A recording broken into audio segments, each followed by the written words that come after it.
Your Excellency, the Prime Minister, Excellencies,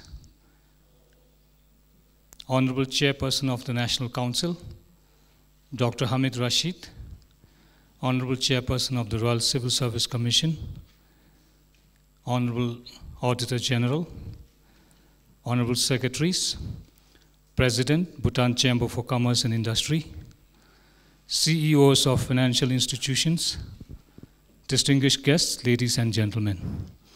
Good evening and welcome to the 26th RIGSS Friday Forum. As we all know, Bhutan is undergoing major transformation guided by the extraordinary vision and far-sighted leadership of His Majesty the King. And reforms are underway across various sectors in the country for a year or two now. In an era of unprecedented change and globalization, fueled by the COVID-19 pandemic and Industry 4.0 technologies, one of His Majesty's greatest concerns is that we might be left behind as a country and our future generations' survival would be at stake if we do not act now and catch up with the rest of the world. What happens in the rest of the world inevitably affects us, and it is imperative that we are up to speed with what is going on around us. It is in this light that the lecture tonight by Dr. Hamid Rashid on global economic outlook and implications for Bhutan assumes special importance.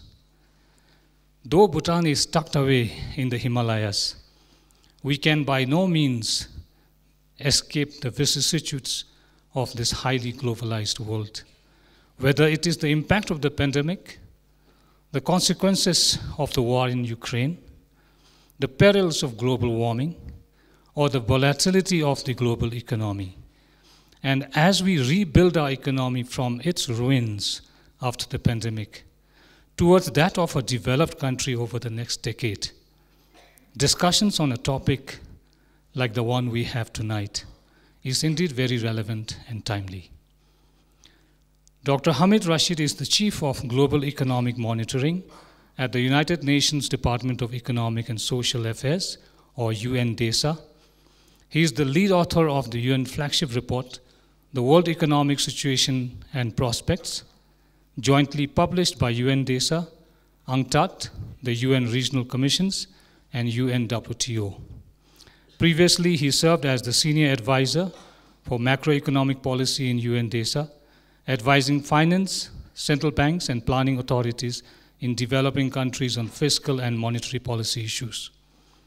Prior to joining UNDESA in 2010, Dr. Rashid served as a Senior Advisor in UNDP's Bureau for Development Policy and also as the Director General for Multilateral Economic Affairs at the Ministry of Foreign Affairs in Bangladesh.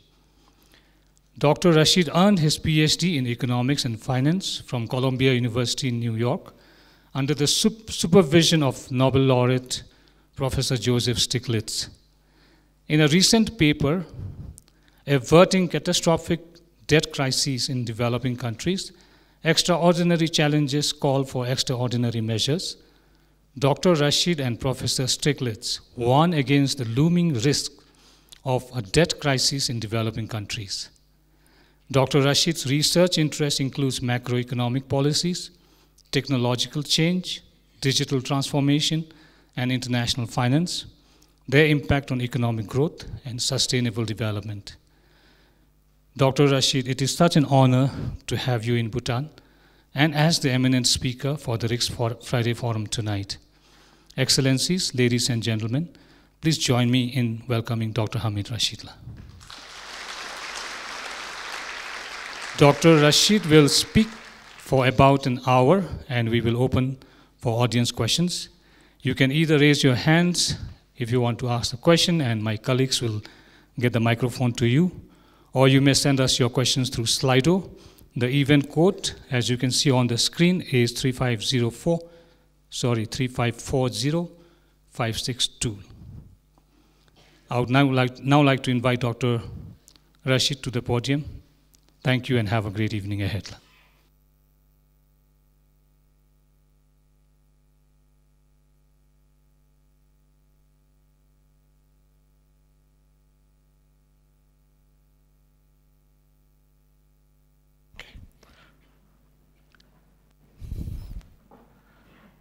Good evening, Excellencies and colleagues, friends, and this is great to be back in Bhutan.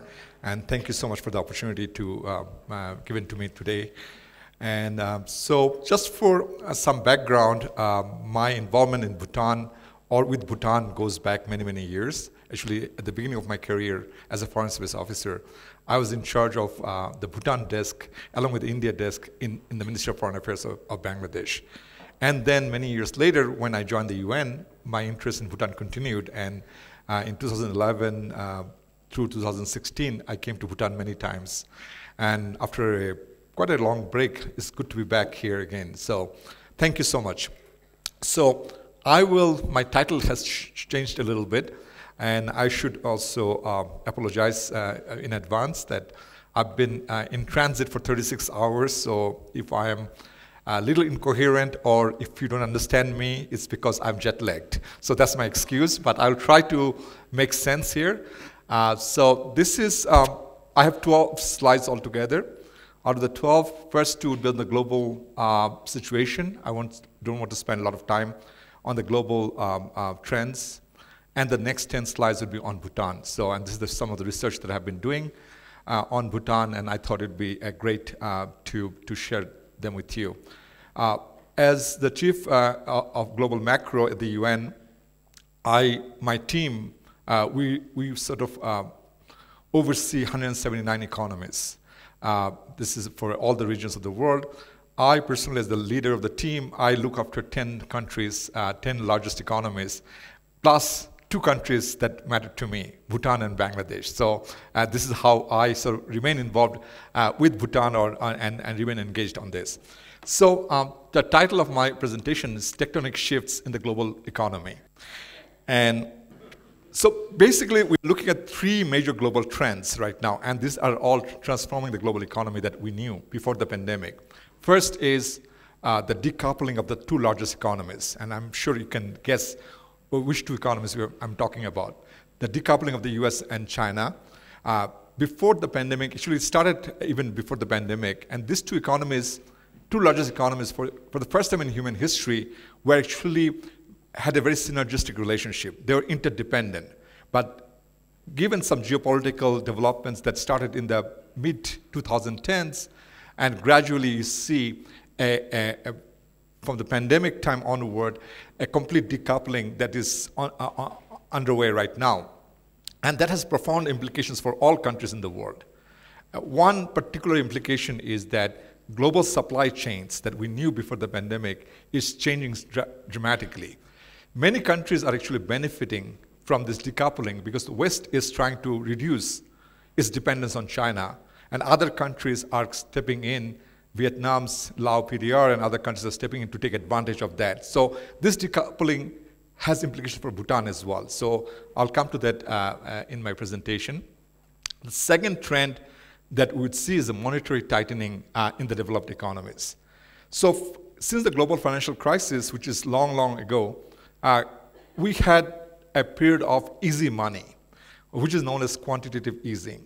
And this continued for a long period of time. Very low interest rates, very easy to get international capital, and that is shifting right now, especially given high inflation in the developed countries. That is from QE, quantitative easing, we're going to quantitative tightening. There's significant monetary tightening globally that is happening, and that would affect access to finance for developing countries, including Bhutan. And the third trend is a longer-term trend, but is also affecting all economies in the world, is called the generative AI. You can't read New York Times or Financial Times or any newspaper in the West without seeing 5 articles every day on AI. AI is taking over. And that has implication for the labor market, that has implication for how we do trade, and how the global economy would look like in the next 10 years or even beyond. So the consequences of those 3 trends are few. One is that we would see a weakening of global trade. Because of decoupling between China and the US, a lot of onshoring is happening. Many of the countries in the West, including the United States and Europe, they're trying to reduce, as I said before, dependence on China. So they're bringing back some of the production that they were doing in China before. So that is one consequence that we would see, that global trade is to be the engine of growth for many of the economies in East Asia and in more recent years in China.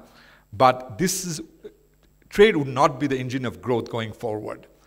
Second is limited policy space in countries. Across countries, you'd see, because of high interest rates and monetary tightening, you'd have limited fiscal space in many countries. Even in the US right now, the concern is that the debt service burden of the US government has increased significantly with increasing interest rates. That means there will be less money available for discretionary spending.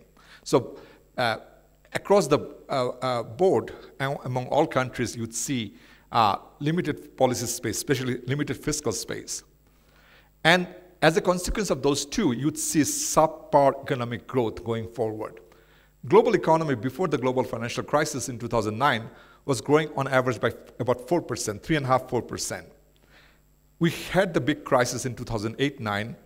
Then, post-crisis, we saw a growth rate of about 3%, 3.1% for the whole period of between 2001 and 2020. We are now seeing a period going forward when global growth will be averaging about 2%. So 2% growth rate of the global economy is not good news for many countries that are trying to take advantage of strong demand in the advanced economies. So US economy, for example, in our forecast this year would grow by only 1%. Europe would actually be less than 1%. UK would shrink. So many countries would, and this is not a short-term phenomena, it's going to be a long-term phenomena going forward, would have much lower growth rates going forward. So this is the second slide on my global economy, and then we'll come to Bhutan. So policy trilemma. So we know dilemma or dilemma. Trilemma is that when you have to find a balance between three objectives. Here, the developed economies, mainly the US and Europe, they're facing a trilemma right now. In one hand, they're trying to fight inflation and tame inflation. Inflation in the US, when it's 5%, is very high inflation, whereas the 5% inflation in many developing countries is not very high inflation. But they have a target inflation of 2%, so way above the target, so they're trying to tame the inflation. Second thing, as they try to tame inflation, they also want to ensure financial stability. And that's the second objective for the central banks, for the regulators. And the third objective is stimulating economic growth. Because as the growth is very low, they're trying to revive economic growth. But those three together, they're not achievable. You can achieve one, maybe two, but not three. Right now, almost all the focus is on taming inflation. And as some of you have seen or read in the newspapers, that US raised interest rates, now many of the banks in the US economy are going belly up. They're going bankrupt at this stage because of high interest rates affecting the bond prices, and that is affecting their sustainability. And that is creating financial instability. So now the pressure on the US central bank is not to raise interest rates anymore. But they may have to keep raising rates to tame inflation. And if they keep raising rates, then economic growth would suffer a huge setback. So this is the trilemma, and that has huge consequences, not just for the US or for Europe, for the rest of the world. And what are the consequences? First is that when the interest rates go up in the US or in Europe, there are capital outflows from developing countries. Money flows uphill. So money that was coming to the developing countries after the global financial crisis, when interest rate was near zero in Europe and in the US, now as the rates are rising in the US and in Europe, money is flowing back to those advanced economies. Less money available for the developing countries. And linked to that, tighter global liquidity. And so since there's less liquidity available, that means financing cost is going up. Interest rates globally are going up right now. So, and that would affect global growth potential. So it's a vicious cycle. We're in a downward spiral. As the global economy slows down, as we want to fight inflation, as we raise more interest rates, it becomes, global economy suffers even bigger shock and slows down even further. Okay, So these shifts, these are big picture shifts. Does it matter to Bhutan? Do they really affect Bhutan? The answer is simple, yes, because Bhutan, like any other country in the world, is already very integrated with the world economy. So anything that happens in the US and Europe directly or indirectly affect all countries, and especially smaller economies that have less buffer to withstand global shocks. And I'll show one of the charts later. So Bhutan is now more vulnerable to external shocks than before. If you look at the global financial crisis, Bhutan was hardly touched. And we're talking about 14 years ago. If you look at the pandemic, Bhutan had a massive negative contraction, economic contraction in 2020, 2021. So it's because pandemic, almost everything stopped. Both domestic economy, tourism stopped, and global spillover was significant. So this is definitely a factor that Bhutan has to keep in mind, that it is not insulated from the global shocks. It is very integrated with the global economy. So anything that happens in the developed economies will affect countries like Bhutan. Challenging external environment, meaning that, as I described before, global environment will be more challenging. There will be less trade, less opportunities, and that would mean that less ODA and FDI. For example, we are talking about war in Ukraine. Dasho mentioned that. So war in Ukraine would affect ODA flows to rest of the developing countries, because many of the money is now redirected from the donors to rebuild Ukraine. And that would affect the ODA's official development assistance to the other developing countries. Ukraine is not a developing country per se, but now they're a big recipient of the finance from the advanced economies. As the global economy slows down from 3% to 2%, that would affect tourism revenue for Bhutan. Because when people have less money available in the West, they would spend less money on tourism. This is discretionary spending. People can avoid traveling a new country. So demand for tourism from the West would suffer a setback, and overall, you'd see that tourism revenue would take a hit going forward. I'm not talking about just next 6 months or next 1 year. I'm talking about a longer-term trend over a 10-year period. So if in the past it was growing at 8%, 9% rate, it will probably grow at 2, 3, 4% rate annually. And overall, all of them together would mean the lower GDP growth rate going forward, lower relative to performance it had in the past. So you'd see growth decelerating going forward. There are some additional unique challenges for Bhutan as well. Bhutan's economic base is quite narrow. It's very dependent on 1 or 2 major sources of revenues, hydropower and tourism, and that makes it more vulnerable compared to other economies. It has limited policy tools. Mainly, Bhutan, most of the countries rely on fiscal policy and monetary policy to navigate difficult times. But Bhutan doesn't have much of a monetary policy. It's not by choice, but it's basically by design. Because when your exchange rate is pegged to another currency, and when you have an open capital account with the largest economy that is the currency is pegged with, monetary policy cannot do much. You cannot raise interest rates to tame inflation. If there's inflation in India, Bhutan would have inflation. It'll be imported inflation, but it is a reality. So the Bhutan doesn't have the traditional policy tools that other countries have. So not having a monetary policy tool is actually quite significant, and it should not be underestimated in that sense. And another issue that Bhutan has is quite unique, and is high rural-urban inequality. Not much discussed, but I did my number crunching. The average per capita income in the urban areas in Bhutan is about $8,000 in nominal dollar terms, not real dollars. In the rural areas, it's about $900 per capita. So it's a tenfold disparity between the rural and urban areas. And that would have significant impact on rural-urban migration and other factors. Also, aging population. Bhutan has a very low population growth rate compared to many developing countries. That means at some point, Bhutan would have a lot more older people compared to younger population. And that would be costly and challenging for a small economy. In the human history, all the countries that became rich, they became rich first, then they started aging. In case of Bhutan, you may have a situation when you start aging before you become rich. So, and that is a challenge because that would affect the GDP growth rate, because when you have more elderly population, they will not be in the labor force. That would affect total output.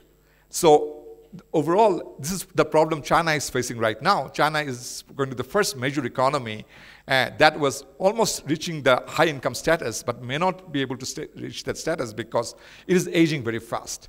It didn't have, because of one-child policy for a long period of time, China has very few younger people, younger population, but much larger older population group. People over the age of 65 is much larger.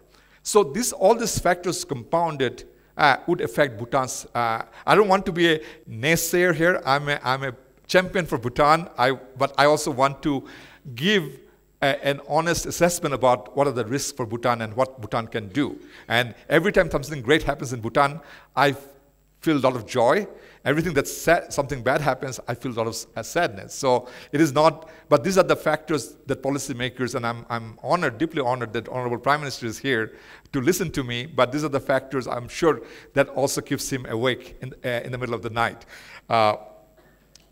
So this is the first thing, the Bhutan vulnerability. I just mentioned that before. If you look at global financial crisis, during the crisis, Bhutan grew by 6.7%. India grew by 7.9%. It was mostly unscathed by the global financial crisis. Nothing happened.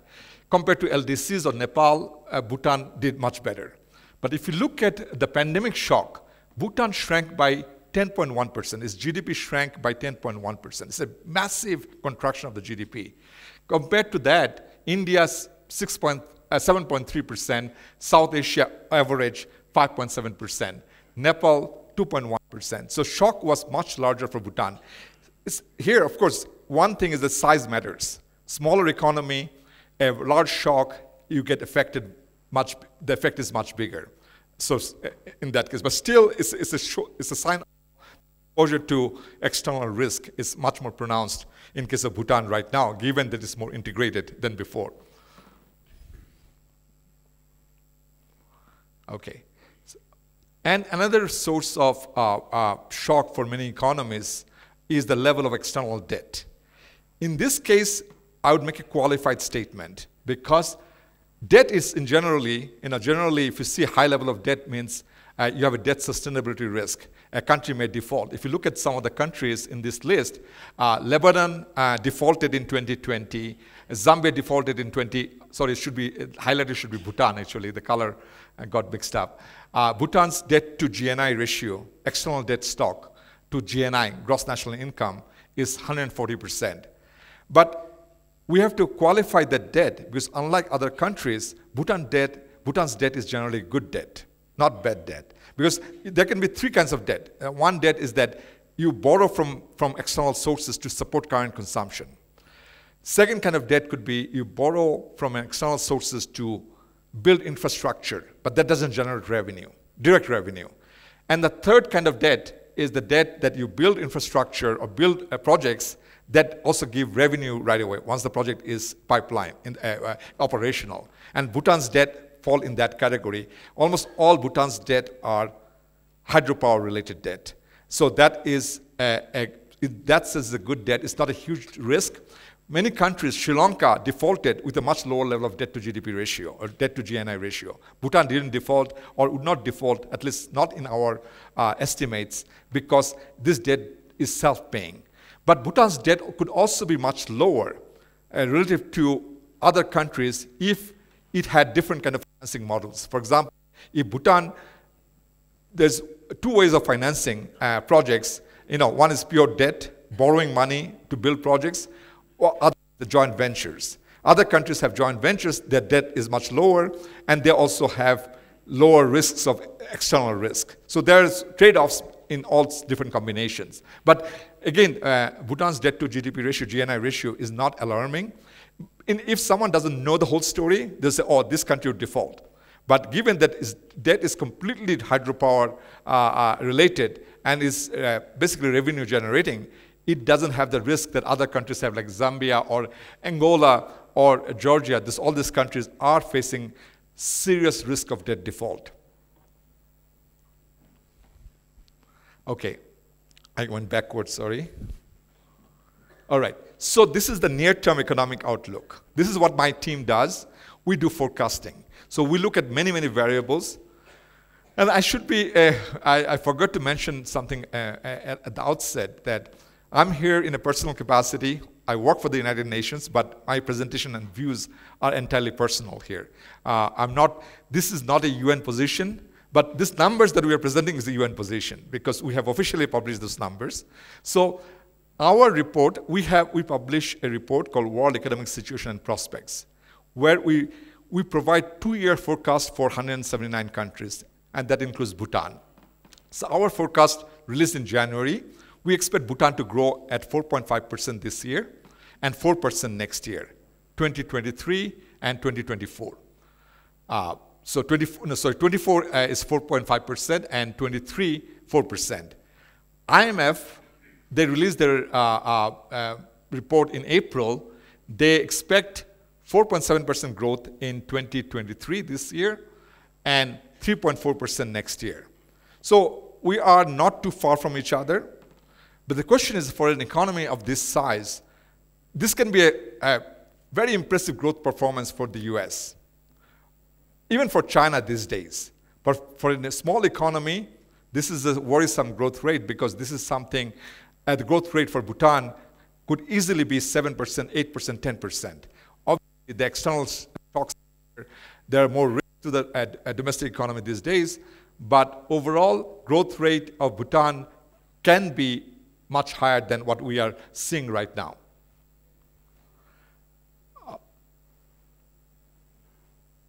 So now the growth performance of Bhutan, if you look at the growth performance of Bhutan between 1990 and 2020, Bhutan outperformed most of the economies, comparable economies.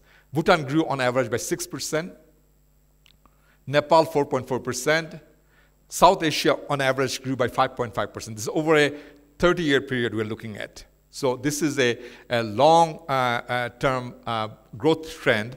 Bhutan definitely outperformed its peers. It was performing very well. And if you look at, I got the growth rate of Bhutan from 1970 up until 2030. So the 2 orange columns are basically forecast. This is our forecast for until 2030. So we have a 10-year forecast that we do. We don't always publish those forecasts because these are far more technical forecasts as opposed to straightforward economic forecasts. So we expect, but 2020 to 2025 period, growth to average about 1.9%, partly because of the pandemic. Pandemic is bringing the average down significantly, but between 25 and 30, Bhutan would have an average of 3.3% growth rate. But again, this is by historical standard, Bhutan's growth rate is again slowing down relative to what it had in the past. And if you see some of the periods, especially between 1995, 2000, and also 2005, 2010, Bhutan grew over 7% on average. This is 6-year windows, every 6 years, and we wanted to make sure there's an overlap, so they're not discrete figures, there's a continuity there. So some years, Bhutan did much better than 7%, in fact 10%, 12%. I remember one year it had 18% growth rate when Punachangchu, or one of the hydropower came into operation. So it is one thing that Bhutan's growth is quite volatile relative to its peers. If you look at Bhutan's volatility, the red bar at the bottom shows the volatility of growth. Bhutan's growth is much more volatile than its peers. It had high growth, low growth. It has been on average more volatile. And that is also something that is partly explained by the size of the economy, but also because of the narrow base of the economy. Okay, sorry. This is probably my most important slide, and I want to explain a little bit about what we are trying to do here. So you see the dots, that's a share of labor force, and in that sector. And the orange bar is the gross value added. That means how much that sector produced on a per employee basis. If you look at the hydropower sector, the value added of that sector was $77,000 per employed person. Compared to agriculture and forestry and fisheries, it generated $2,500 per person employed. What does it mean? If you think about Bhutan's hydropower sector, its value added per person or per person employed is at par with developed economies. So if you look at just that number, that would look like Bhutan is a developed economy. Because it is a very high value added. It is a very efficient hydro sector. Thanks to Dasho, I guess, we have a very high productivity and highly efficient sector, because only 4,000 people, roughly 4,000 people are employed in this sector in hydro and water related, but they produce about $300 million of GDP basically. Whereas 49% or almost 50% of the labor force is in agriculture, and they're producing almost the same amount of GDP.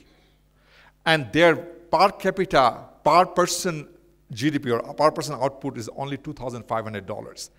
Unfortunately, that's lower than many sub-Saharan African countries. That means there's a huge scope for productivity improvement in agricultural sector. In many other sectors, public sector, health, hotels and restaurants, in all these sectors, there's significant scope for improvement in productivity. So this is probably the diagnosis. His Excellency is a medical doctor, so this is a diagnosis as an economist that where the sectoral disparities are quite pronounced. So that means some sectors are very productive, very efficient, and other sectors are not as efficient. For obvious reasons, it's not rocket science, but how do we make the economics, most of the sectors of the economy, equally productive? And that is where I would spend the rest of the slides on and try to explain a little bit more sort of more technically what goes in, how do we explain these disparities. Sorry, I have to look at this way. So when we talk productivity, as an economist, the most important driver of economic growth is productivity. So you can have productivity in three different ways. First, you add, just to give an example, maybe I can spend just 2 minutes on that. That's how am I doing with time? Good? Okay, so I don't want to speak too much because I want to have questions from the audience. So just imagine a factory, okay? 100 people are working in the factory, and you have $100 units of capital. And they produce together 220 units of output. So 100 plus 100, say all are dollarized, normalized. 200 input gives you 220 output. That's the multiplier. So this 20, that additional thing, that capital and labor together, but adding to the capital and labor, something invisible comes in. We produce more than what we input, is, as economists, we call it total factor productivity. So the capital and labor are the two factors of production, and we are adding another factor, which is called total factor, meaning that how capital and labor combine together, giving some multiplier effect, some value addition. And that is the key driver of, this is the economic efficiency. Now think about the factory, this 100 people, they have one space working, and the factory, the manager decides that he wants to add more capital to it. One way to add capital, say, okay, the factory is very congested and it's very hot, I'll put air conditioning there. So now the capital is, another 50 units of capital is added, but productivity shoots up significantly on the labor side, and labor are working far more efficiently, and they're producing now the 250 of input, but labor is now producing, for instead of 100, they're contributing more 200. So overall, now the output goes to 300 units. So capital adds to productivity. But capital also has a marginal return. As you add more capital to it, if you add 5 air conditioning units to the factory, there will be no change in productivity. Even there might be declining productivity. Some people might feel too cold. They say, look, I can't work in this condition. So productivity will start falling. So in case of Bhutan, the green line is the capital productivity. Capital productivity since 1990s, you had more and more capital added to the economy, meaning that more hydro projects, other projects, buildings, all the constructions. So marginal productivity has been falling over these years. Labor productivity has been improving significantly, only recently you're seeing some trends of declining, a little bit of decline. And the purple line that you can see, or blue line, that is the total factor productivity. That has remained more or less flat. And this is concerning because in the long run, what matters is the total factor productivity. And let me explain the same factory analogy. So now the factory, there's a manager in the factory. He says, look, if he realizes that some people in the factory, they work better together, and others, when they're working together, they are very disruptive. They fight with each other, and that affects their productivity. So he creates 2 shifts. And now they work harmoniously, no fights among themselves, and productivity goes up. And that decision is total factor productivity. It is no additional capital is added, no labor is added, but productivity goes up because the manager makes a decision that affects the productivity of the workers. Likewise, manager can also create an incentive scheme that if you produce X number of units every day, then you get a bonus. That means now people start working harder to target achieve that goal, then productivity goes up. So most of the economic efficiency in economy comes from total factor productivity. Management decisions, the decisions that managers take, all the other workers take together, the organizational structure, reporting structure, oversight, how people are held accountable for their action, all of this come into total factor productivity, something intangible. So we call, economists, we like fancy terms, but the simple thing is that it's the governance that matters. So how you structure your organization. Some managers are very good at producing good results. For the same kind of workers, same level of skills, some produce excellent results and others don't. And that is the difference in managerial styles. That is not quantifiable, but we try to quantify it in total factor productivity. Total factor productivity concept is simple. Simple is that 2 plus 2 should not be 4. 2 plus 2 could be 5 or 6 or 7. And most of the major economists, as you'll, I don't show them in the slide, their long-term economic growth comes from total factor productivity. Not from capital, not from labor. Labor can increase. At some point, labor productivity doesn't increase as much. And it comes from total factor productivity, efficiency gains. In the US, 1/3 of the economic growth comes from TFP, total factor productivity.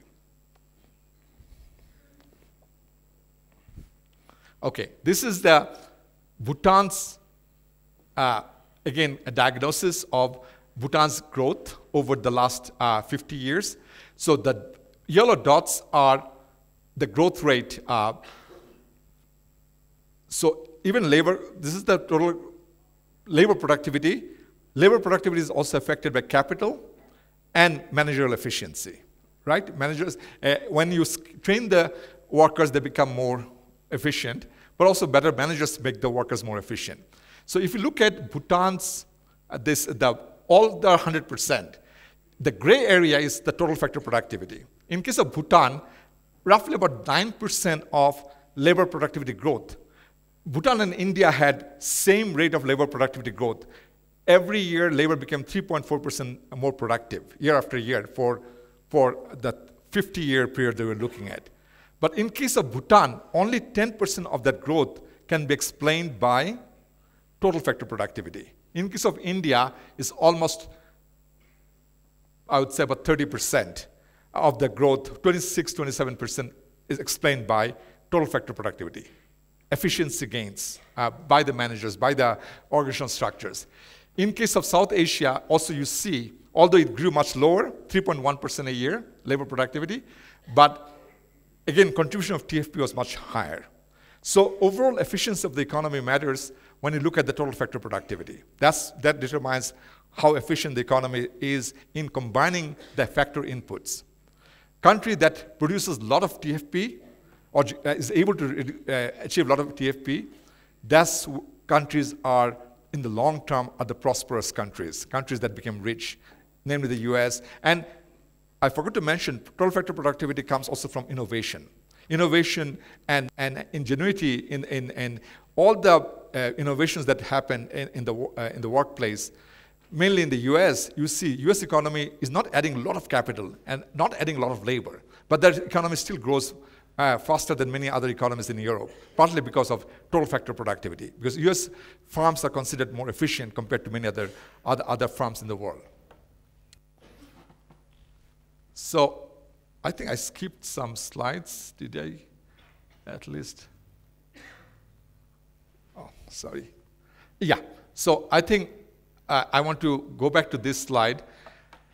This is the overall total GDP growth. The previous slide, actually, I should have shown this slide before this slide. Again, this is the total GDP growth over a 50-year period. Bhutan's GDP grew by 5.7% a year for over a 50-year period. India's GDP grew by 5.1% a year for over a 50-year period, 1970 to 2020. In case of Bhutan, TFP contributed only 6% of that growth. In case of India, TFP contributed roughly about 25% of that growth. So this is the difference where, so as in Bhutan slows down, the slowdown is partly explained by very slow or no growth in TFP, total factor productivity. I know it sounds a little bit technical, but it's not technical. It's about economic efficiency, driving economic efficiency. And you can have, in case of Bhutan, almost all its capital GDP growth, 2/3 of GDP growth came from, the orange one, came from capital accumulation. So a lot of capital being invested in hydropower sector. So if you look at the balance sheet, your debt went up and your capital accumulation went up because you accumulated more and more capital, and that gave the GDP growth. And GDP growth is quite impressive over a 50-year period, 5.7% growth rate. But that came from capital accumulation.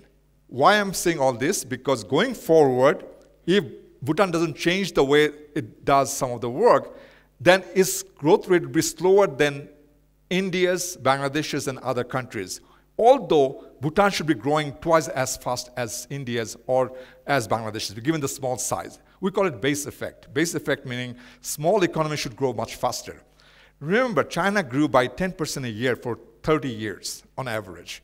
And it's a huge economy. Any given time, China's economy was 1,000 times bigger than Bhutan's economy, but still it managed to grow very fast. And that growth came from total factor productivity. They were efficiently mixing the factors. So unless this total factor productivity issue is addressed, economic efficiency issues are addressed, Bhutan would see a secular slowdown going forward. And I hope I'm wrong, and I would like to be wrong, because there's this opportunity for Bhutan to really re-strategize, because as we saw in showed in the forecast, Bhutan's forecasted growth for 25 to 30 at that period is actually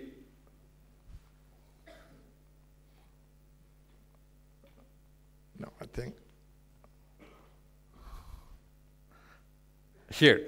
So this growth rate, 3.3% growth rate between the 25-30, assuming there'll be no another pandemic, this is a very low growth rate. Because for a rule of thumb, the numbers, the way it works is that if an economy grows at 7% rate, then it takes 10 years for the economy to double its GDP. If it grows at 10%, so it's like you have to divide the 70 by the number, the growth rate. If you grow by 10% a year, then it doubles in 7 years. If it grows at 15% a year, it will take less than 5 years. So Bhutan's economy can easily grow twice at that rate. At that rate, 3.3% rate, Bhutan's GDP, to double it, you would need just again about 22 years. It's a long period of time. So everything that I'm presenting here is about how do you re-stimulate TFP growth? How do you re-stimulate the real source of economic efficiency so that Bhutan doesn't stagnate into a situation where it grows to a 3% rate or 4% rate? Bhutan's target growth rate would be 8% or 10%. So now, my last slide. Tashu, is okay? I have last slide. Okay. First of all, last slide is not very descriptive because as an economist, I don't want to be prescriptive. It's more about diagnosis. Prescription should be left to the countries, what they can do. So as a matter of principle, it's a positive economics, not normative economics. But But even after all the discussion that I had presented, or probably disappointed some of the esteemed audience here, but Bhutan can still do a lot. It has a huge potential to sort of recalibrate its growth model and achieve much faster growth rate. That's why my answer first is a lot, okay? First of all, now if you go back to the issue of the first slide, the global trends, obviously external financing environment will be much tighter. If Bhutan is expecting a lot of external financing come in at very favorable terms, it may not happen because it will face significant challenges. When the global liquidity conditions will be very tight, it will be very hard to get a lot of capital from rest of the world, including from India. So it has to look at more domestic resources. How do you unlock the domestic resources that are available? And I can have bilateral discussions about what strategies Bhutan can do, but I didn't want to have a lot of prescription here. The second issue is that, as we saw in the TFP growth, an honorable Prime Minister is a medical doctor, human capital over physical capital. So there has to be a very concerted effort. And again, it's very easy to say that, but ultimately human capital that pays off. Physical capital wears down. There's a depreciation. But human capital has a huge multiplier effect. When human beings are trained, skilled, when they're not only given a skill, but how do they manage their resources better, that has a much bigger dividend long term. So prioritizing human capital would be critical. Identifying new growth sectors for Bhutan. And this is where I would end with the story, the idea of dynamic competitive advantage. Bhutan has a competitive advantage right now. Its energy is its competitive advantage. So it is naturally endowed with a lot of energy resources. Of course, you have to add some capital to tap into that resources. Hydro is a natural endowment for Bhutan. That resources cannot be your only competitive advantage. This is a static competitive advantage. That means at this point in time, it is giving you advantage over other countries. But if this resource is not utilized fully, then it will be a static competitive advantage and you lose that competitive advantage. The story that I would tell is about Korea. Korea in the 1940s, 1950s, early 50s, they decided that they want to be a manufacturing economy. The first thing they started was, like Bangladesh, they started becoming a tailoring nation. So they would import clothes from Japan and stitch them and sell it to the West. So Korea became the ready-made garments exporter in the 50s. But Korea's president at that time, very enlightened, he said, look, I don't want to be a nation of tailors. We want to do something else. I want to build the machines that does the tailoring. So sewing machine. So he said, what do I need to do to get the sewing machines in place? So we are the makers of sewing machine. Then his experts said, no, you need steel, you need this, you need that, you need skills. So I said, okay, fine. He said, I'll make a big steel mill, huge steel mill. Korea had no steel. Korea had no energy. But Mr. Park Chung-hee decided that Korea would build the largest steel mill in Asia at that time. And everyone was laughing at him, saying, oh, Korea cannot utilize this steel. Why is it doing it? His vision was that if Korea produces a lot of steel, that would generate dynamic demand for steel in the local economy. He said one day Korea would become the world's largest shipbuilders. Because if you have a lot of steel, that will be a shipbuilding advantage. So then he asked his experts, what do I need to be a shipbuilder? Many of them laughed at him. Look, Korea is not a maritime nation. It never had a navy, a huge navy. So you cannot be a maritime power or shipbuilder. Korea today is the world's largest shipbuilder. It produces more ships, combined tonnage, than China or the US. It was because Korea wanted to pursue a dynamic competitive advantage. Constantly they were asking, I want to leapfrog. I want to go to the next level. What do I need to do today to get there? So his idea of having a steel mill in place was very far-fetched, very ambitious at that time. But he did it because he believed that that would generate a lot of advantage for the Koreans. They would get cheap steel. Cheap steel would encourage them to do a lot of building of steel-related products. And similar thing that Brazil did in the 60s and 70s, building an aerospace industry. Again, everyone laughed at Brazil, said, oh, how can you do that? In Brazil, we have no aerospace industry. But today, Brazil is a major player in the aerospace sector. So my last comment would be that there are ways that Bhutan can look at the hydro sector and the cheap energy it has and take advantage of that and say 10 years from now, if I want to build that sector in IT or in AI or in energy intensive sectors, what do I need to do today? And then walk backward from there. So basically that's the strategy, that's the called industrial policy. Many countries have pursued it effectively and has delivered a lot of results. So Dashu, Excellency, you missed some of it. So it's clear that there's a huge opportunity for Bhutan to tap into its dynamic competitive advantage. But that's something very difficult because countries often get very comfortable with their static competitive advantage. In case of Bhutan, is hydropower, static competitive advantage, easy revenue, and build more hydropower and more build hydropower, but overall, it must lead to something else. It should be a means to an end. And last 2 points are, there are bottlenecks in productivity growth. Sector by sector, you can look at which sectors have the lowest productivity growth. Agriculture, how do you unlock that bottleneck? How do you remove that bottleneck? And there are many ways, many examples of creating sort of incentive structures that actually stimulate productivity growth. And finally is the issue of, as I showed on the slides, that sectoral productivity is very, very disparate. Some sectors have highly productive sectors in the Bhutanese economy. Other sectors are not as efficient or as productive. Identifying those sectors linked to the growth dynamic competitive advantage idea and prioritize those sectors. And there could be some kind of mapping exercise and looking at it, and you can basically boost your total factor productivity, which is basically my key message here. Dasha, if I can. Here, thank you.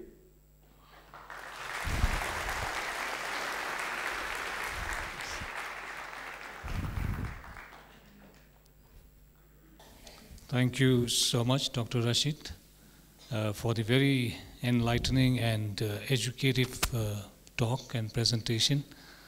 And thank you indeed, as an expert and as a friend, for pointing out that all that lies ahead of us as a country is not that rosy. I think we need friends and experts like yourself to tell us the truth, to tell us what the data really tells, what the facts and figures are.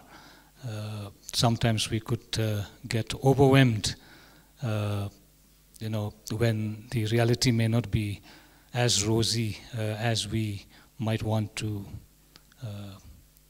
think. So thank you very much for this very insightful talk.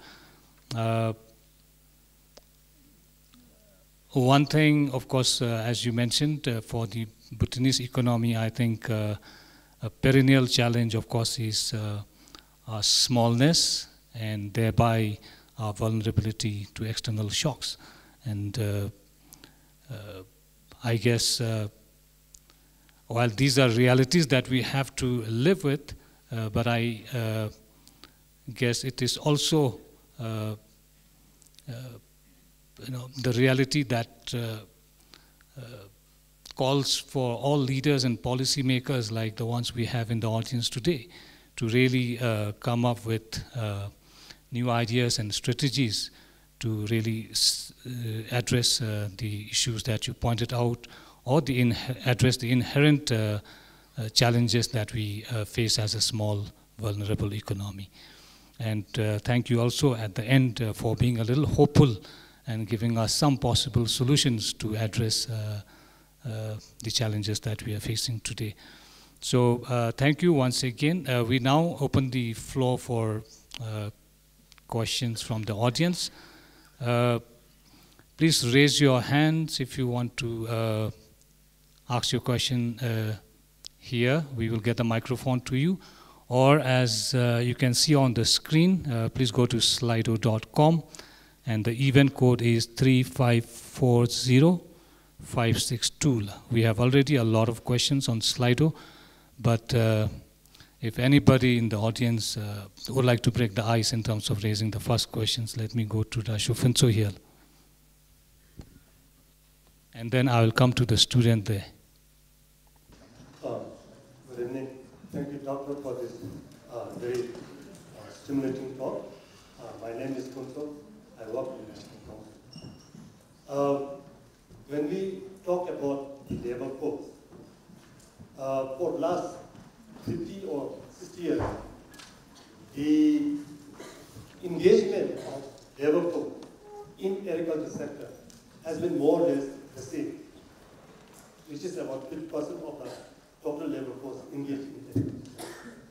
And their contribution to GDP, as we mentioned, has been more or less consistent, which is about between 20 to 25%, unlike the secondary and tertiary. And if you look at our last many 5 years plan document, we have been really investing in agriculture sector. But the contribution has been more or less consistent. I think it is to particularly do with total factor productivity that we have been not able to achieve. But from economic viewpoint, one would like to invest in agriculture sector basically to mechanize it. But given the terrain, it is not possible. Economics would say that, okay, take the advantage of economy of scale, but again, it is not feasible.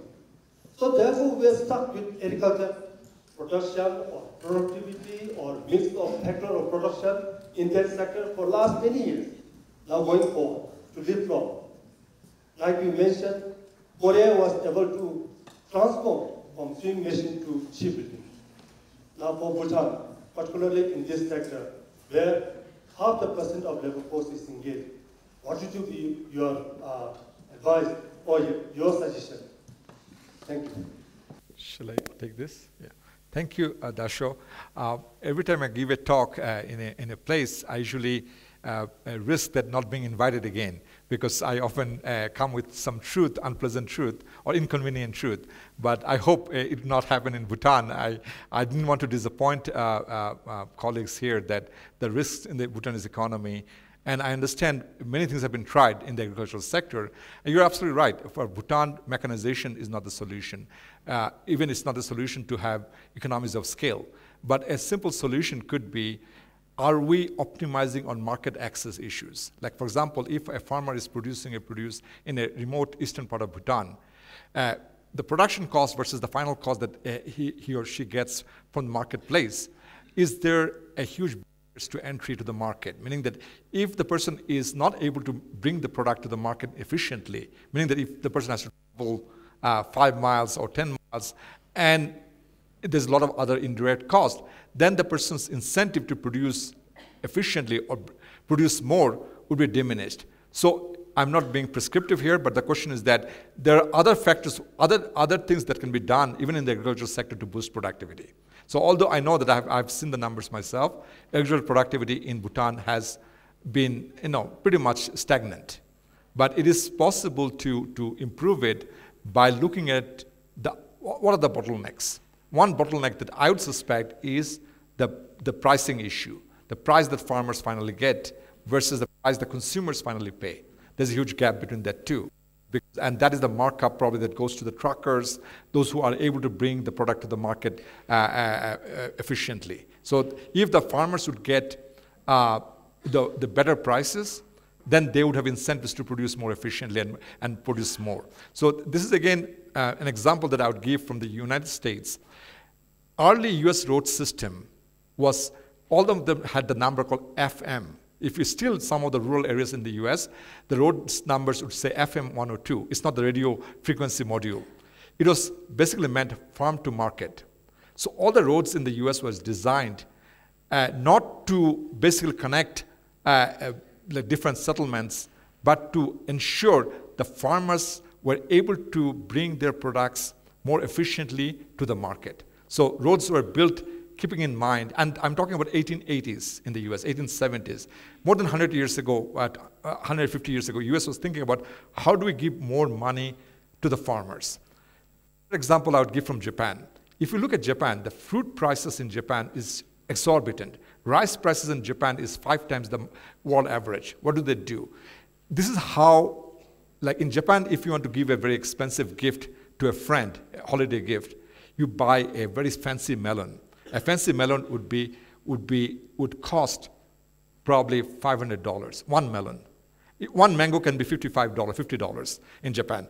But these are the very delicate, very specially cured melon. Why do they do that? So farmers know there's a very specialized demand for those products. So this is how the rich urban population transfers their money to the rural areas, because they have mechanized, so there's no much productivity gains that you can have from mechanization. So price support. It is not a subsidy. Basically, people are willing to pay that price. If you can get a melon shaped in anything. Even some melons have Jesus' face. They are able to do it naturally. So there are many things that can be done at a macro level that can actually create incentives for farmers to produce more and more efficiently and get the right price. The pricing in economics is the most important signal. If they get the right price, if the market offers them the right price, they will work harder. But often farmers in most of the developing countries don't get a good price. And then we say, oh, we have done agricultural extension, we have invested a lot in agriculture, but nothing happens. But the solution is not about just giving them more seeds or more fertilizer, about how do they get better price. And why do we care about better prices for the farmers? When farmers get better price, they have more money to spend. When they spend more money, that helps the domestic economy, and that has a multiplier effect. Farmers don't buy as much imported goods. They would buy domestic goods. Maybe they would go to the local shop and buy more soap, locally made soap, and that would create another local industry. So price support is extremely important to unlock productivity potential. So we can give you all the input price subsidy. That doesn't work. It only lowers the price of input, the products, and it helps often the urban population, not the rural population. So I'm not saying that you should give subsidies, but you should give price support of some kind that can really improve productivity gains in the rural economy.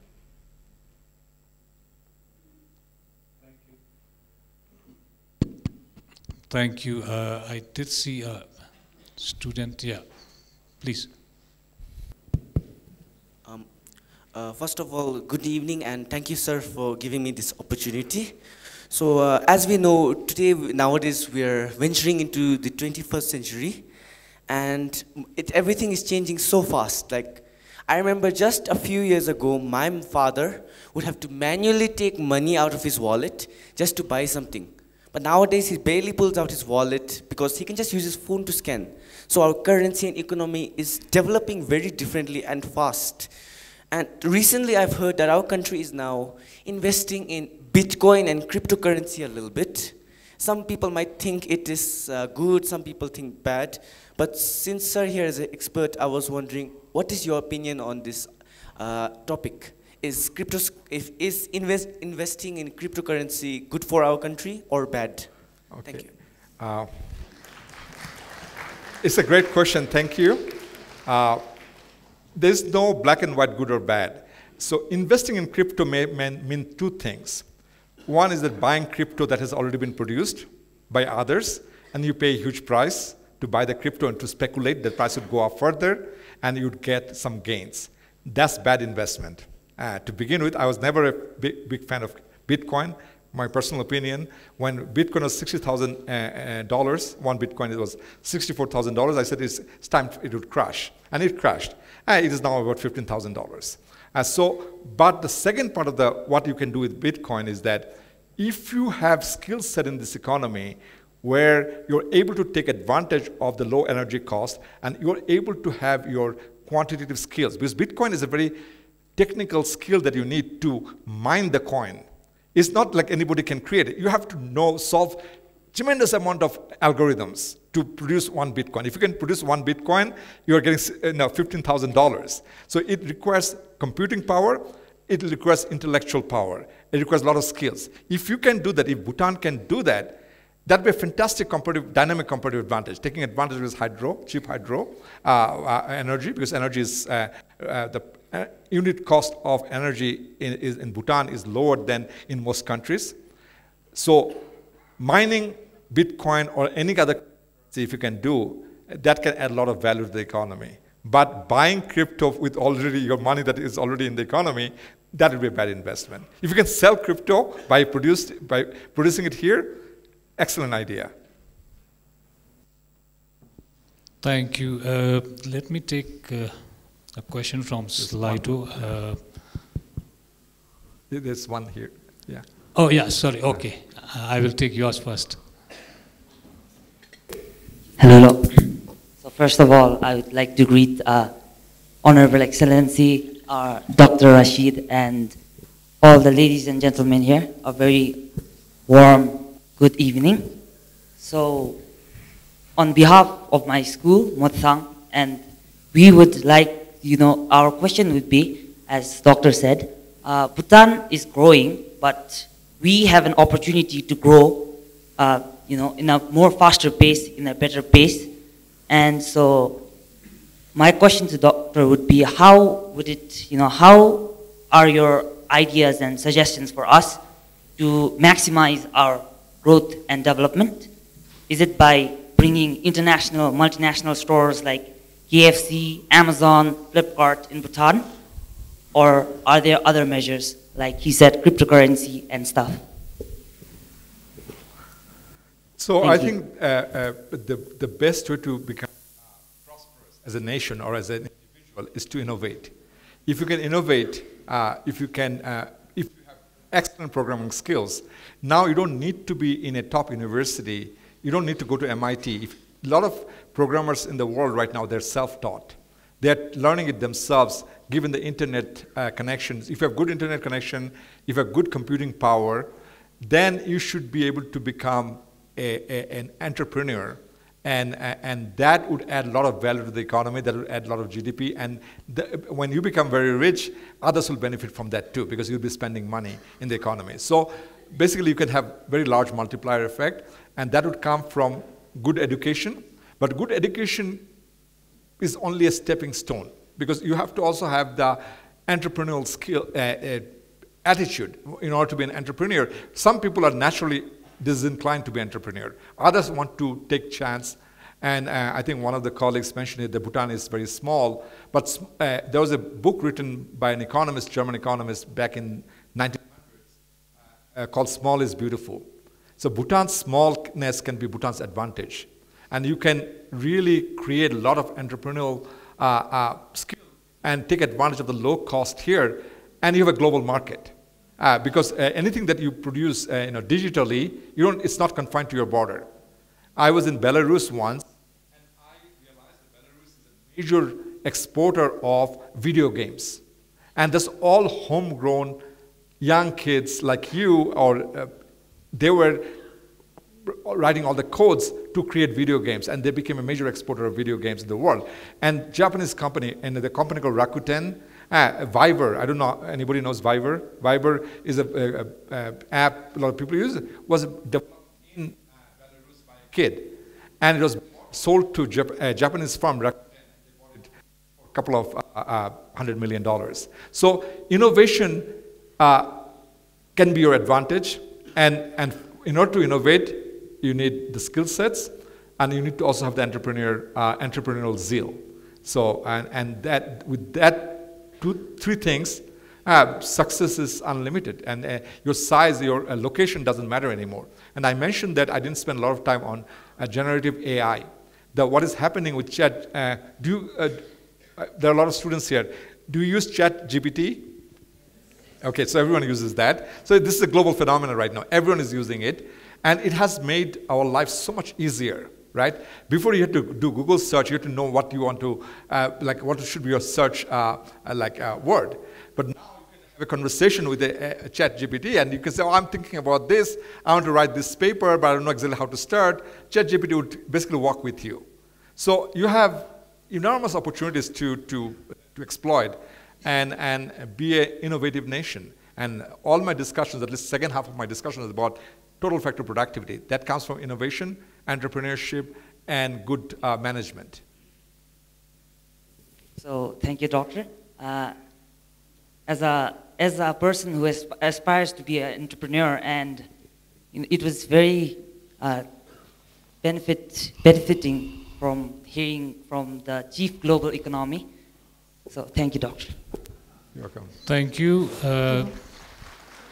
Lasla, thank you indeed, the young students. We are happy that you are here and you're raising good questions. I hope you got the message from Dr. Rashid.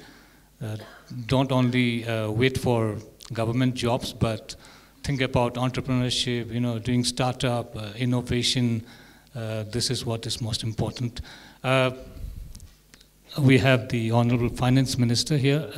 Limpo, if you can get the mic here. If I don't ask this question, for a lay thinker, the beauty of democracy is that a person with a public health background has become a finance minister. And now, certain things, it keeps on bothering during such unprecedented times. So I feel that I've been asking this kind of questions to all the experts around. And today we shared a lunch together, but the time was very short. I thought that I'll take advantage of the time. But unfortunately, I couldn't prolong our discussion. So taking advantage of today's forum, my question here would be, for a conventional thinker and lay thinker like me, that conventionally, the development of the country is measured in terms of GDP. Now, if you look into our context, I think you know much better than me, so because we have produced written a lot of papers on our country a few years ago. I think in our context, except in 2020, I think 2020 the GDP was down to negative 10.7%, which is one of the lowest in the region as well as at a global scale. Yeah. But we were so successful that we could actually bring up to positive 3.7% in 2021, which is a 14% increase within a time frame of 12 months. But now, the most worrisome fact here is that our macroeconomic fundamentals are not strong. Yes, if you look into GDP, country is progressing very well. And as I said, for every individual who doesn't understand economy like me, we say that we will feel that the country is progressing very well. Oh, the government could manage to bring up the GDP. See, I'm not trying to blame my government, but I'm trying to bring out the real fact. But underneath, we see a lot of macroeconomic imbalances. So, as an expert, what is your opinion? How can you draw a correlation between the macroeconomic stability fundamentals and the GDP? Which one should we pursue?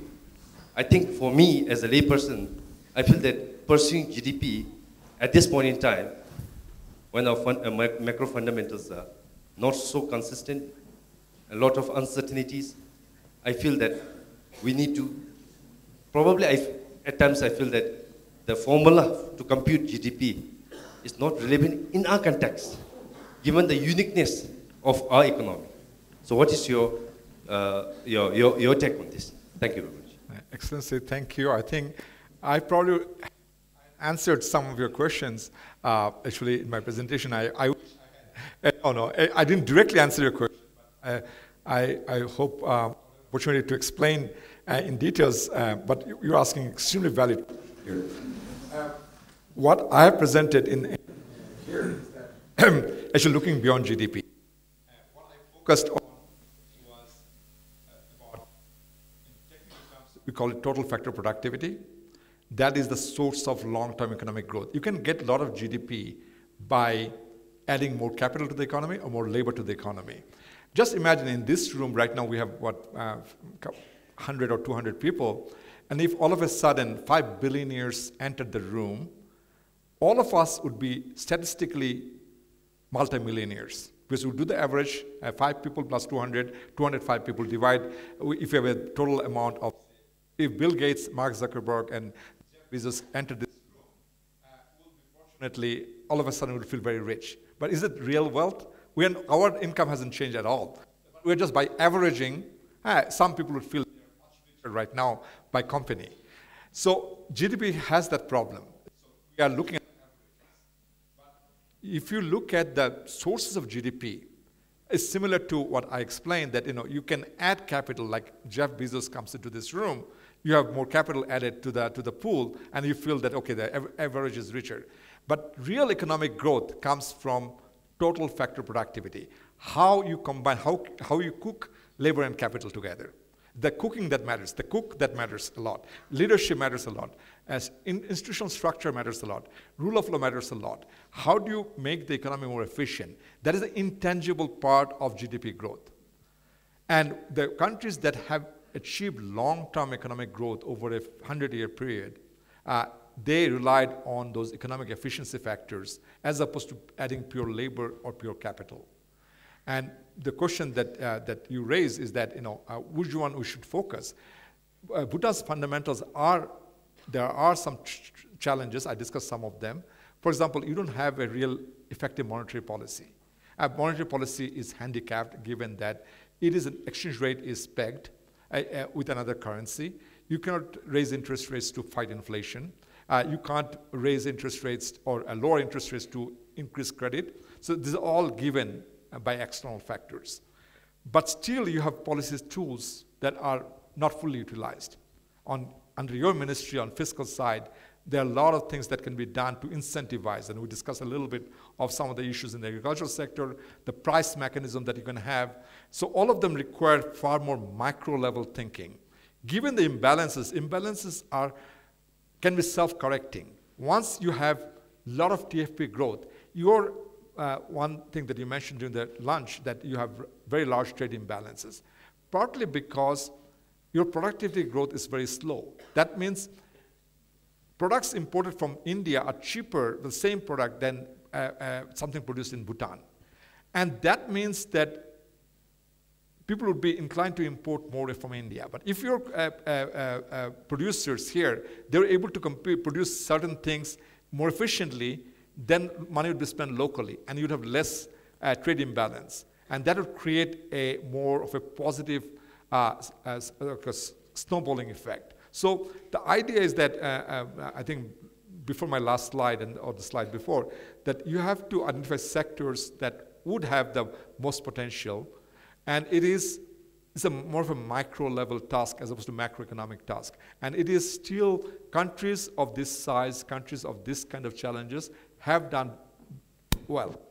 And Bhutan's potential growth, although you managed to recover from the pandemic crisis back to normal, but I was arguing that Bhutan's growth potential, we have forecast until 2030, the forecast doesn't look very promising. It's a 3.3% growth rate.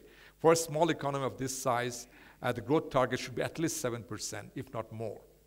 So, but listening to all the younger generation, I'll probably go back and revise my numbers upward, because it seems that there's a lot of promises going forward.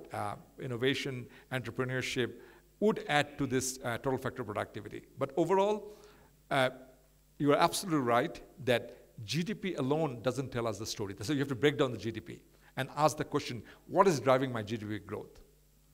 And this is what I was trying to explain in my presentation, that in Bhutan's GDP growth mostly came from capital accumulation. So you added more capital to the economy, and capital productivity fell. Labor productivity rose, but labor productivity rises, then there also has a diminishing return over time. At some point, it will also become stagnant. Labor productivity would not improve, because by adding more capital, unless you improve the skill sets, unless you have better managers, better entrepreneurs, your labor productivity at some point would stagnate too. Right now, it is not stagnating, but it will stagnate. So again, I always face this dilemma that when I come, especially when I speak with political leaders, I have a choice between what they want to hear or what they should hear. So I have chosen to the more risky path. So I may not be invited next time, but I'm willing to take that risk, because I think you have great leadership in Bhutan. I think there's I have a lot of confidence, but overall, focusing on the sources of growth is very critical, especially efficiency growth, how to make the economy more efficient. And that is the key issue for sustaining long-term growth. Bhutan can easily go to 7-8% growth rate. It had in the past, but mostly because of hydropower. But now is the time, it's a more mature economy. You can have more entrepreneurial skills added to the economy and more institutional sort of advantages and reforms, and that would create more value added in the economy. And I'm not a big fan of just looking at the GDP numbers. Thank you. I will come back to the hall. Please allow me to take some questions from the Slido. There are over 32 questions here. We do have some more time. Doctor, you just highlighted on the importance of investing in skill set, and earlier in your slide, you have also highlighted how important it is to invest in human capital, as compared to physical capital. So there's a question here on Slido. In what ways can Bhutan prioritize human capital over physical capital? Oh, it just jumped. Sorry. In what ways can Bhutan prioritize human capital over physical capital? What policies, investments should be implemented? And there's a related question, especially with, as you may be aware, with Bhutanese, like elsewhere, leaving the country in huge numbers. How do we really, what kind of measures do we come up in terms of our investment or our HR strategies? I think this is a great question, and I'll again give an example from an advanced economy, but they're still doing it. A country that should not feel vulnerable, that is, I'm talking about Germany. So Germany, every few years, German small industries, they get together and they try to project the skills that they would need in 5 years, 10 years' time. And they communicate that skill demand to the educational institutions. So this is what we project. For example, Germany makes the world's best knives. And they have the best finishing of steel. And there is a cottage industry in Germany. Every small, but this is very skill intensive because on some of those knives are sold at a very high price. So, but that requires very specific skills. And they try to project, industry projects, how much of those skills will be needed in 5, 10 years' time. So they place the demand on the educational institutions. And government then comes in and subsidizes part of the education expenses. So this is how a country like Germany remains competitive in the global economy. So, and a country like Bhutan is much easier. Small is beautiful.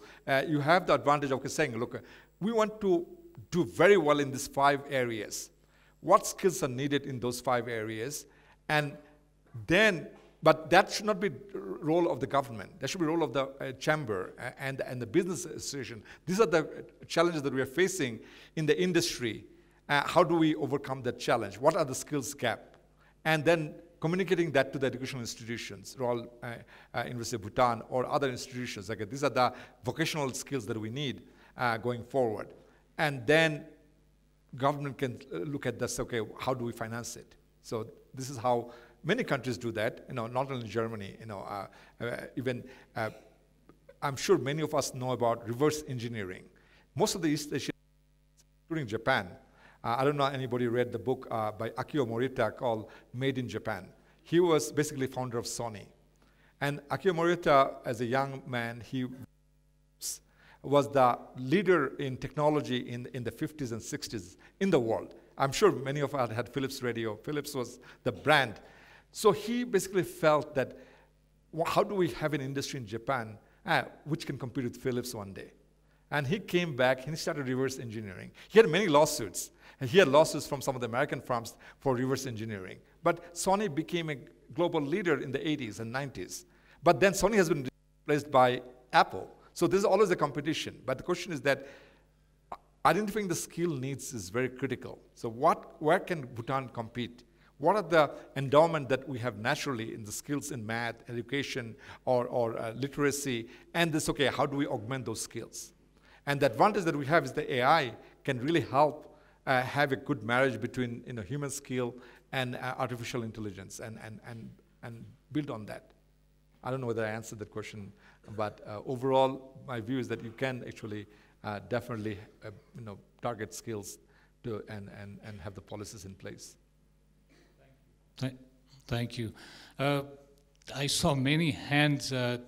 Given the importance of the subject we are discussing, allow us to maybe extend the Q&A session by maybe another 10 minutes or so. So at the back, maybe I will go right at the back. Thank you, sir. Thank you, doctor, for the opportunity. I'm Owen Yuma. I'm currently pursuing BA Environmental Economics, 3rd year in Royal Timber College. And my question to you is, currently the situation of Bhutan, Bhutanese TFP, how will it be affected as more of the Bhutanese labor, skilled or non-skilled, are moving abroad for the so-called better opportunities? I didn't get it. I think you need to be a little louder, so it's a little difficult to hear from here. Maybe if you can increase the volume a bit. Sorry. My question was, given the current situation of the Bhutanese TFP, how will it be affected as more of the Bhutanese labor, skilled and non-skilled, are moving abroad for these so-called better opportunities? Major? So basically the question is on Bhutanese leaving the country, right? And how will it be affected? How the TFP will be affected? You mean TNP or GNP? TFP. Total factor productivity. Or total factor productivity. Okay, so how will the total factor productivity for Bhutan will be affected with large numbers of Bhutanese leaving the country? Yeah. No, very similar question. Yeah, this is an excellent question. I think this is a challenge for many countries because if Bhutan invests a lot, Honorable Prime Minister and the Finance Minister, they spend a lot of money to train the Bhutanese young generation, and once they're trained, they leave the country and there's a brain drain, right? And brain drain happened throughout history, and then Bhutan can face significant challenges, skill shortages, right, and a lot of investments.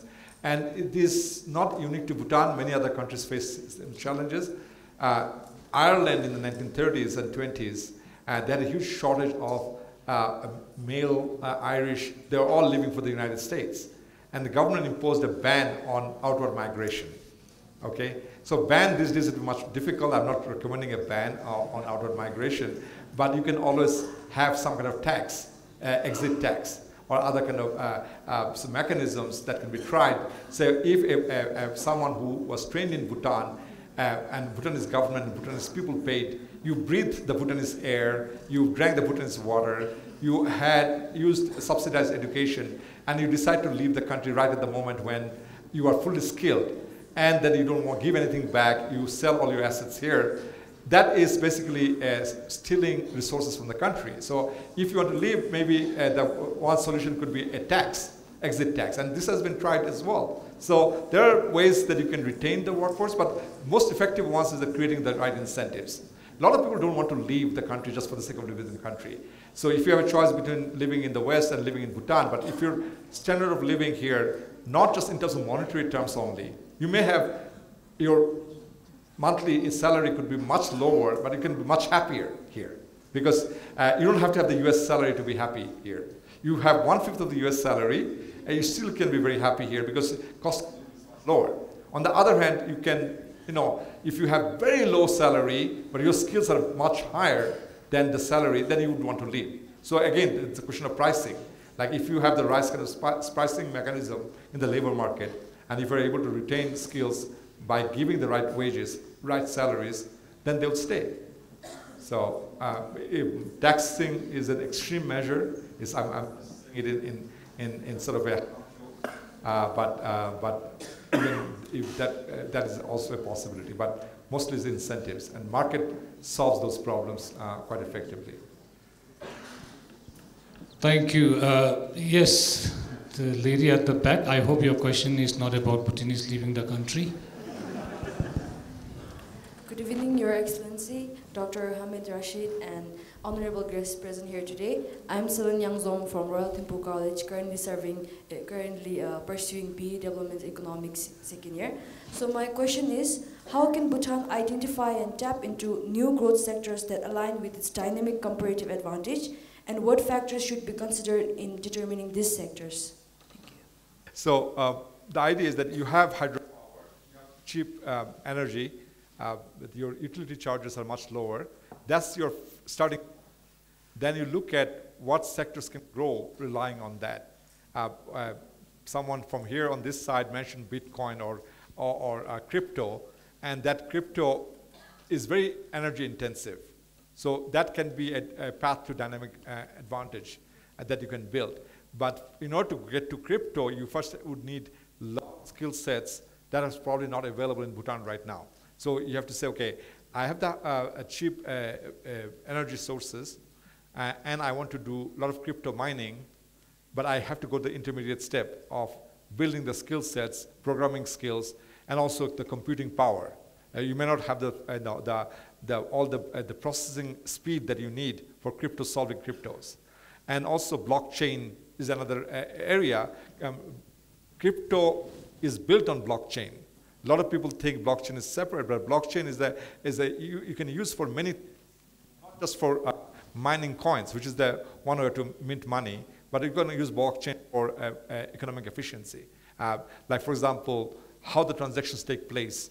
A blockchain is a shared ledger system, so where all the people in the blockchain, they all authenticate, and by solving some equation, and that gives them a certification that is irrevocable. So you're making a payment, you're buying a piece of land, and blockchain can provide the seal that the owner actually received the money that he or she wanted to receive, and that deed was fully transferred to the buyer.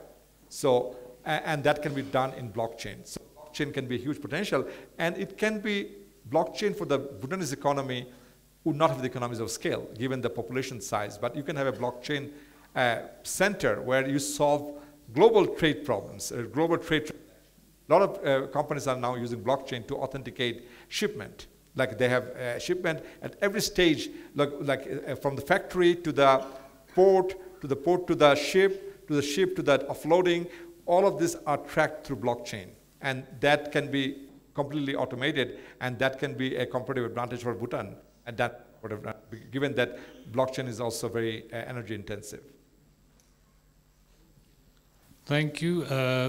I still see hands there. Maybe the second last question, and then I will come to our dignitaries in the front for the wrap-up question.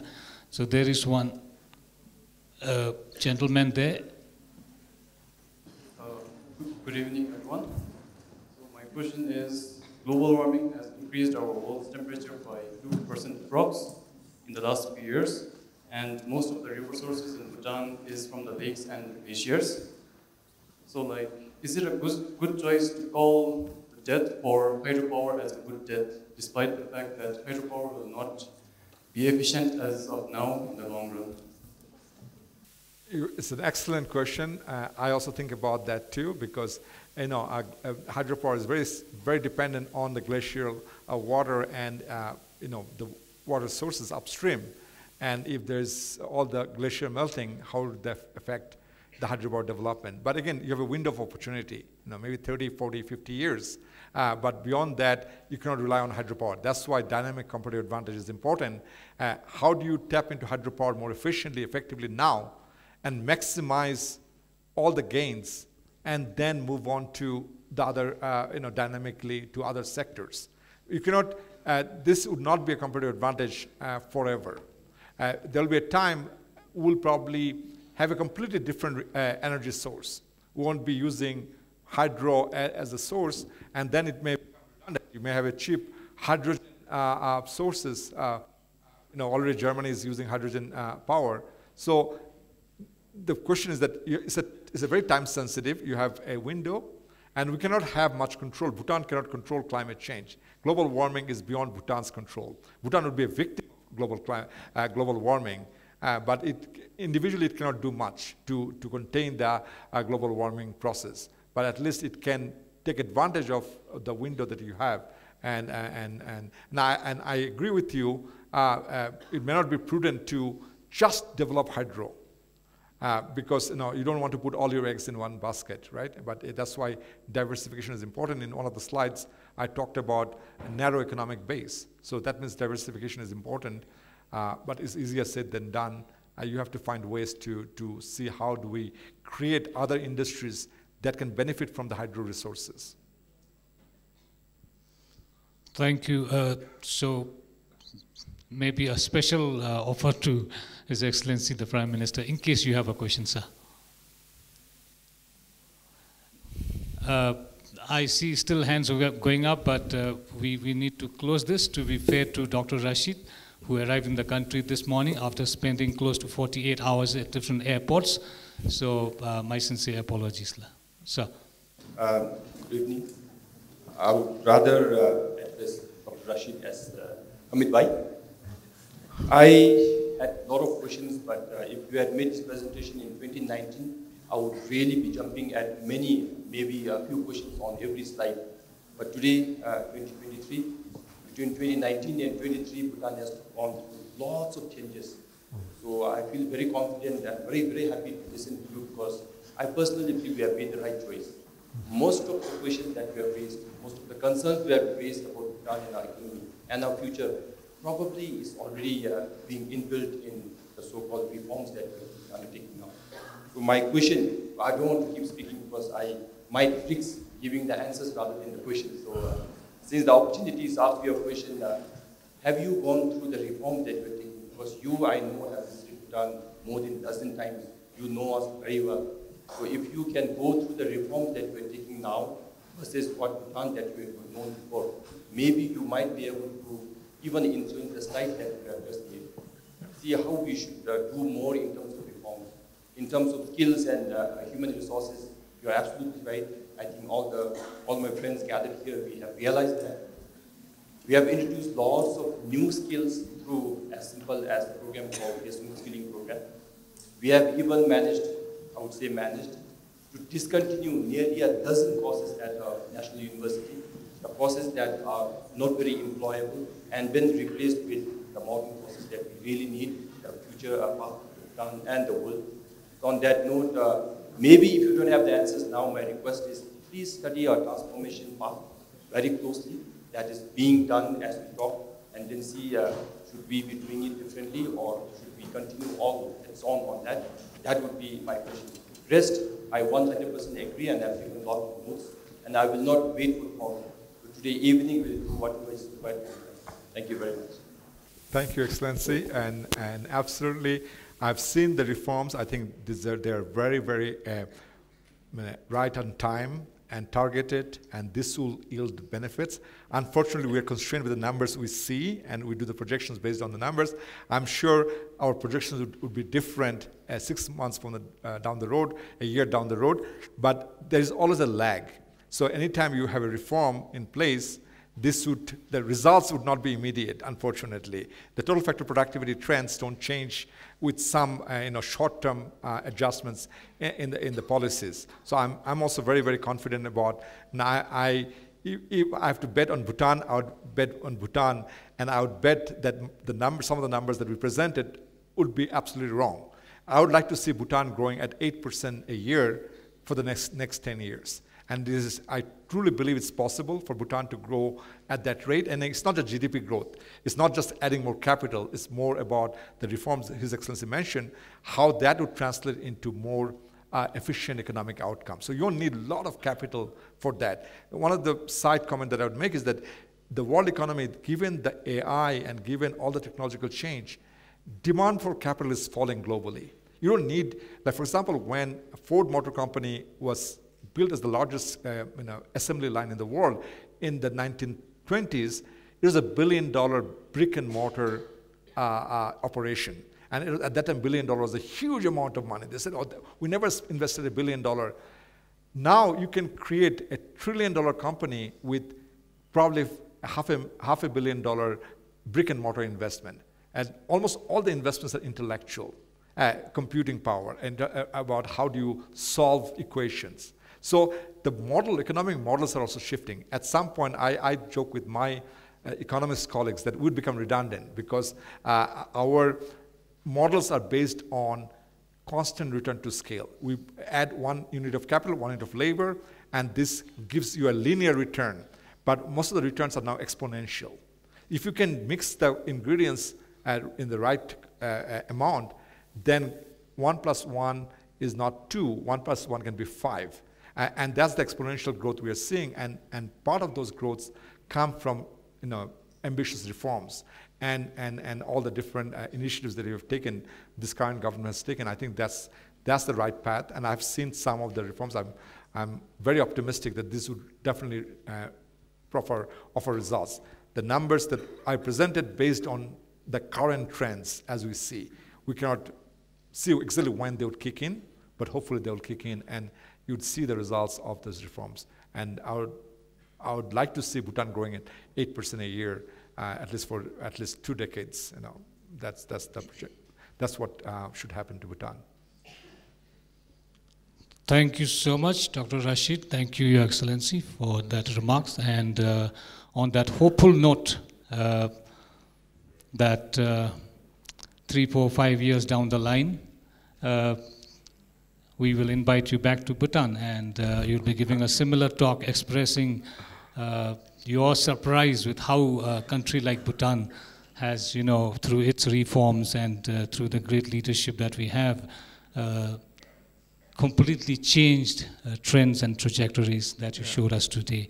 We are all hopeful about it. So with this, thank you once again.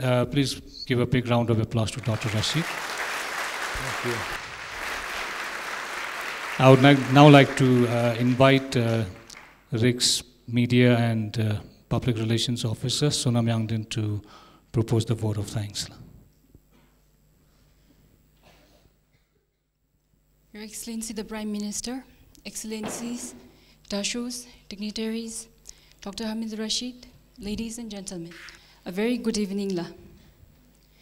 It is with great pleasure and honor that I stand here on behalf of the Institute to thank everyone, especially our esteemed speaker, Dr. Hamid Rashid, for the very enriching presentation on global economic outlook and implications for Bhutan. Given Dr. Rashid's extensive experience in analyzing global economic trends and advising governments worldwide, it has been an opportune session for all of us here to gain a deeper knowledge and perspective on the intricate dynamics of the global economy and to learn how Bhutan can better prepare to sail through the rough tides and chart a resilient economic future.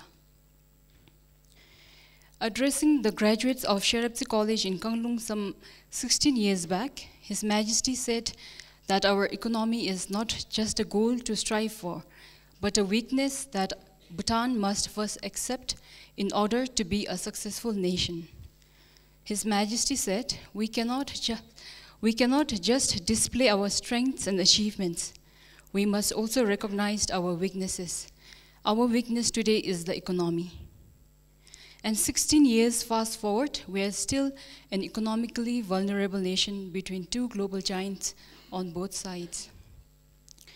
Dr. Rashid, in his holistic findings, also cautioned that unless Bhutan's current economic inefficiencies are addressed, we will fall behind our peers and see a decline in the average growth rate in the coming decade, given our significant volatile economic growth. As Dr. Rashid described, the major challenge facing governments and policymakers today is the trilemma. That is, to strive to stimulate economic growth, tame inflation, and maintain financial stability. This remains a critical challenge for our policymakers to be mindful about and to contend with. I would be remiss not to acknowledge the presence of our esteemed guests and members of the audience. Your presence here today is a testament to your hope and commitment to learning and staying informed on global economic situation vis-a-vis Bhutan's economic future. Your active participation and pertinent questions have greatly enriched and contributed to the discussions. So thank you very much for that. I would also like to express our sincere gratitude to the very abled young Desups from the Desung Skilling Program for rendering all necessary technical assistance and making this event possible. At the same time, I would also like to thank the Department of National Properties and the Royal University of Bhutan for rendering necessary logistical support and ensuring seamless organization of the forum. We are grateful for your unwavering cooperation and support always. I would also like to extend our deepest gratitude and appreciation to the Honorable Prime Minister for supporting our programs always with much consideration. Thank you very much, Lamije. Last but not the least, we would like to express our deepest gratitude to His Majesty's Secretariat for supporting and guiding us throughout all our programs, and this event has been no different. Lastly, I would like to express once again our most profound appreciation to Dr. Hamid Rashid for sharing his expertise and insights on the global economic outlook and its implication for Bhutan. Your dedication to fostering equitable and sustainable global economic growth is truly inspirational. We are indeed very grateful for the opportunity accorded to all of us to host you for this event. Now, I would like to request the Director of RIGSS, Zimpom Tsamurinzin, to please hand over a small token of appreciation to Dr. Rashid as a gesture of respect, admiration, and gratitude. And we believe that such a gesture will bring about blessings, good fortune, and light always. Thank you, and Tashidala. Have a good evening.